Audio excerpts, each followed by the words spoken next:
నేనంటల్లా, అక్కడ ఆయన అన్నాడు, స్త్రీ తన గర్భమున పుట్టిన బిడ్డను కరుణింపకుండా తన చంటి పిల్లను మరచునా, వారైనా మరచుదురు గాని నేను నిన్ను మరవను.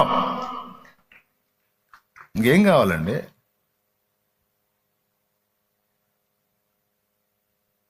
అంటే ఎగ్జాంపుల్గా అలా చెప్పాడులే కానీ బ్రదరు, మనల్ని చంటి పిల్లలకి ఎట్ట చూస్తాడులే అని ఒకవేళ నువ్వంటే ఎట్లాంటి డౌట్ నీకు వచ్చిందని ఇంకో చోట కూడా రాయించాడు ఆ మాట ఇంకొంచెం క్లారిటీగా. అదే యెషయా గ్రంథం 46:4 చదువు.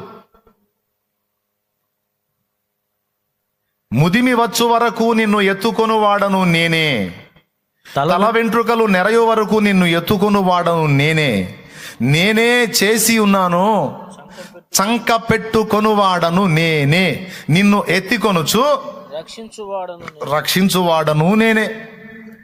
ఇప్పుడు చెప్పండి, మళ్ళా చంకనేసుకుంటానంటాడు లేదు, మనమే చిన్నపిల్లలమైంది.